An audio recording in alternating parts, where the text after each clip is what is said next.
nuevamente en el podcast de Conocimientos Médicos. Nuevamente me presento, como siempre, mi nombre es Edgar Guerra, estudiante de Medicina de la Universidad Cooperativa de Colombia.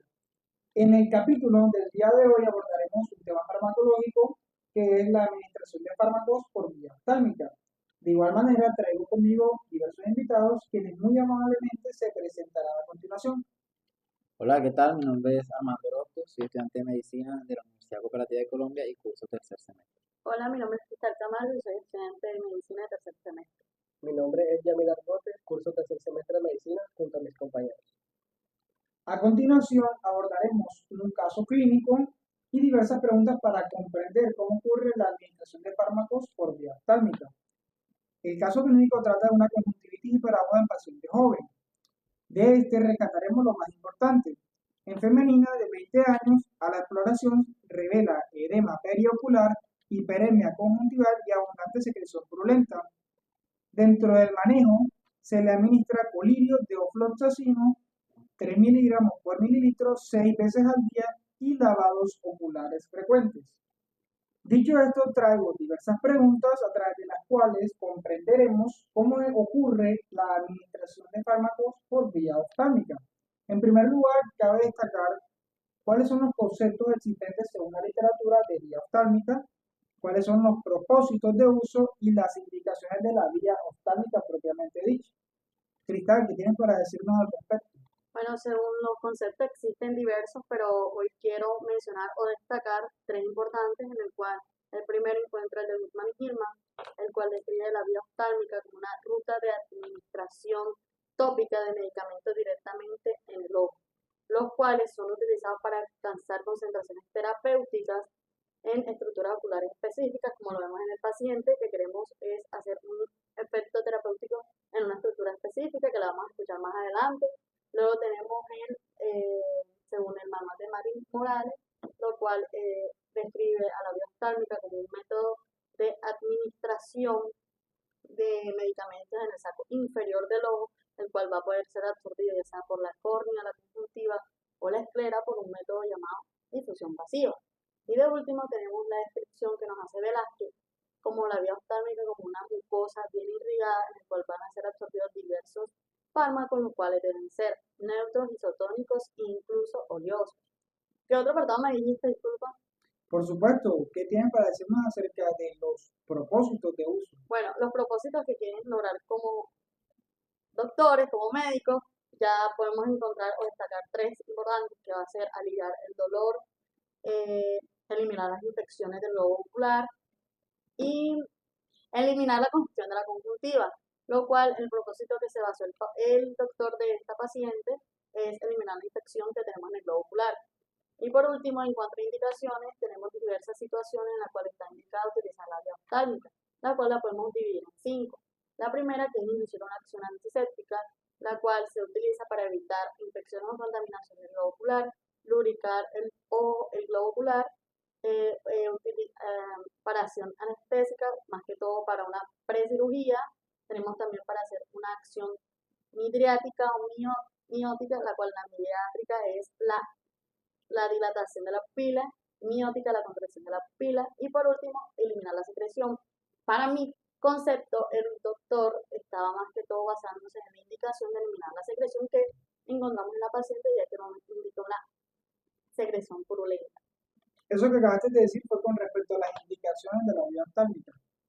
Bien, ahora cabe destacar, mencionar o conocer acerca de las precauciones para el uso de la vía oftálmica, las contraindicaciones y un poco acerca de la anatomía macroscópica del ojo, propiamente dicho. Entonces, Yamil, ¿qué tienes para decirnos al respecto? Ok, con respecto a las precauciones, tenemos 7 precauciones importantes. Están un poco relacionadas con las indicaciones que nos presentó la compañera. Primero, realizar una limpieza del ojo antes de administrar el medicamento. Esto lo hacemos con el fin de eliminar secreciones, polvo o residuos que interfieran en el efecto farmacológico de los medicamentos, que puedan causar una contaminación o una infección ocular. Luego, mantener un intervalo de administración entre cada medicamento oftálmico por lo menos de 5 minutos.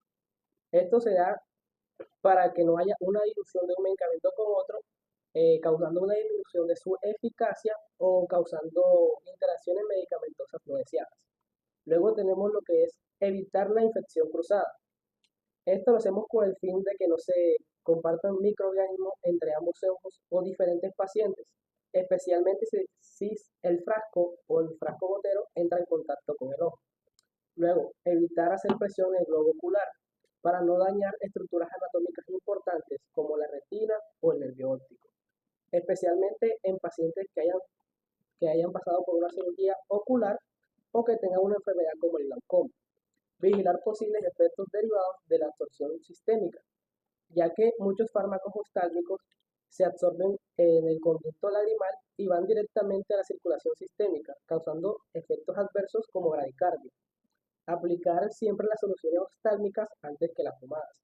Esto lo hacemos con el fin de que las soluciones oftálmicas, estas tienen una mayor absorción que las pomadas. Si aplicamos una pomada ante una solución oftálmica, esta va a actuar como barrera y va a dificultar lo que es la absorción de la solución. Por último tenemos que es desechar la primera porción del ungüento antes de la administración del medicamento. Esto lo hacemos con el fin de eliminar cualquier contaminante que haya quedado en el ungüento en su último uso. ¿Qué otro apartado me dijiste? Disculpa. Sí, claro. ¿Qué puedes decirnos acerca de las contraindicaciones para la administración de fármacos por vía oftálmica? En contraindicaciones tenemos 3 contraindicaciones importantes. Primero, hipersensibilidad conocida contra el principio activo o algunos componentes del medicamento. Si el paciente o el paciente presenta hipersensibilidad al principio activo del medicamento o alguno de sus componentes, ya sea excipientes o conservantes, esta administración queda totalmente contraindicada, ya que al ser expuesto a estos pueden causar conjuntivitis, como es en el caso de nuestra paciente, prurito o edema, que también se ve en el caso de la paciente. Incapacidad para seguir instrucciones para una medicación correcta. Esta se da en pacientes con deterioro cognitivo, niños muy pequeños o otros pacientes con diferentes discapacidades, ya que presentan dificultades para seguir estas instrucciones de manera correcta y puede haber un desperdicio del medicamento o una mala dosificación o contaminación de los aplicadores. Por último, tenemos condiciones anatómicas o malformaciones oculares que imposibilitan la administración del medicamento. Esto imposibilita lo que es la llegada del fármaco al saco conjuntival, lo que indica que el medicamento llega a sitios no deseados y puede causar daño. Quiero destacar algo muy importante, que fue todo lo anteriormente dicho por Yamil. Cito textualmente en el caso clínico. La exploración reveló edema periocular, hiperemia conjuntival y abundante secreción purulenta, lo cual lo destacó, lo mencionó Yamil anteriormente. Ahora bien, ¿qué ocurre o qué nos puedes decir acerca de la anatomía macroscópica del ojo propiamente dicho? Okay. Tenemos que tener en cuenta que el ojo humano es un órgano altamente especializado, complejo y sensible. Este está diseñado para captar y procesar estimulaciones visuales con gran precisión. Anatómicamente está dividido en 2 segmentos, un segmento anterior y uno posterior. Estas cuentan con estructuras específicas que tienen funciones vitales para la visión. El segmento anterior cuenta con la película lagrimal, la córnea, el iris, la pupila, el cristalino y el cuerpo ciliar. La película lagrimal es producida por las glándulas orbitarias y epiteliales. Esta tiene una función de lubricar, proteger y nutrir la superficie de la córnea. La córnea, esta es una estructura transparente ubicada en la parte anterior del ojo, perdón, y actúa como un lente, ya que refracta la luz desde el exterior hacia el interior. Esta tiene 3 capas, un epitelio, un endotelio y un estroma. Luego viene el iris. El iris es un segmento pigmentado del ojo que regula el tamaño de la pupila y de la cantidad de luz que entra.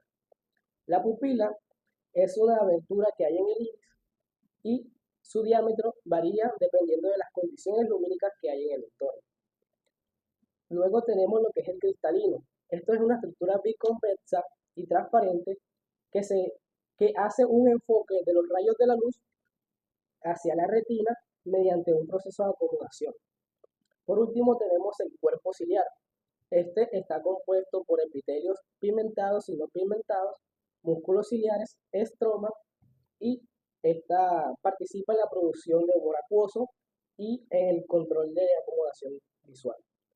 Luego tenemos en el segmento posterior, que está compuesto por la conjuntiva, que es la estructura que está principalmente afectada en nuestro caso clínico, en la esclerótica, la coroides, la retina, el humor vítreo y el nervio óptico.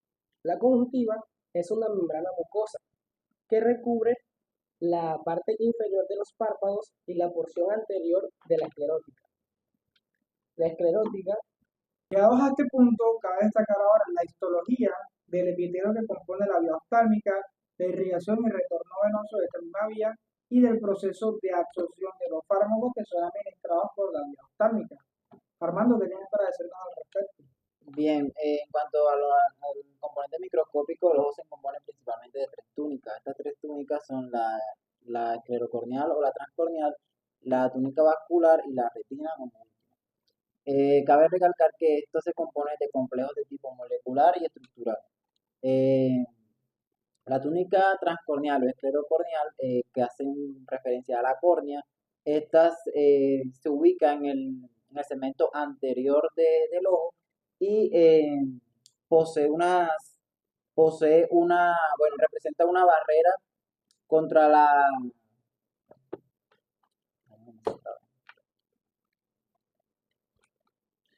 Bueno, en la estructura microscópica del ojo, tenemos que recordar que el ojo posee tres túnicas principalmente. Estas tres túnicas son la vascular, la túnica esclerocorneal y por último la retina. Estas se componen de complejos de tipo molecular y estructural. La túnica esclerocorneal, estas se ubican en el segmento anterior del ojo y estas le proveen una protección a las estructuras internas del ambiente externo.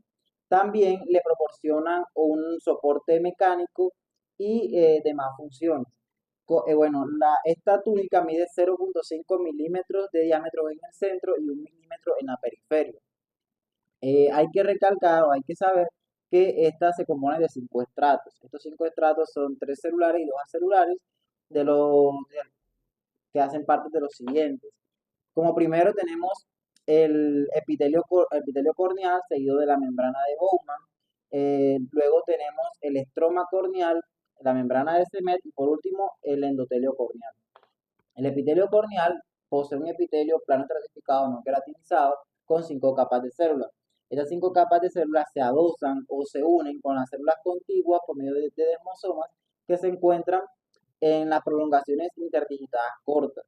Hay que saber o hay que recalcar que si esta estructura se lesiona, tiene una capacidad de regeneración de 5 a 6 días aproximadamente. Seguimos con la membrana de Bowman. Esta membrana es una lámina homogénea que mide de 8 a 10 micrómetros. Esta se encuentra entre el epitelio corneal y el estroma corneal. Estas le proporcionan una barrera mecánica, un soporte mecánico a la córnea, pero también actúa como una barrera contra la diseminación de infecciones. Seguido a esto tenemos el estroma corneal. Este estroma está compuesto por 60 laminillas, que cada laminilla mide 23 nanómetros. Hay una sustancia muy importante y fundamental, la cual es los protoglucanos ricos en leucina que contiene este estroma. Hay que saber que se ubica el estroma corneal entre la membrana de Bowman y la membrana de Semet.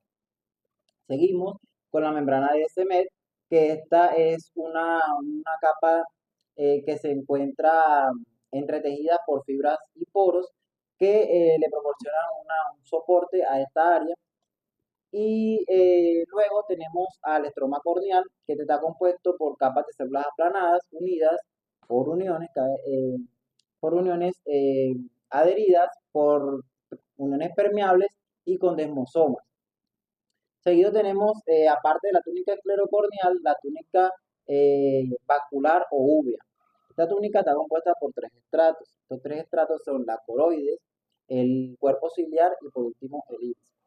La coroides es la capa posterior y pigmentada. Esta capa es de tejido conjuntivo laxo, de abundantes vasos sanguíneos, pero también tiene melanina.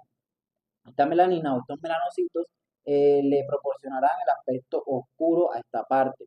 En su interior está compuesto o tiene un cuerpo coriocapilar, el cual nutre la retina. Seguido tenemos el cuerpo ciliar, que este está compuesto también casi de la misma manera que el cuerpo, que la coroides, pero este se diferencia porque tiene fibras elásticas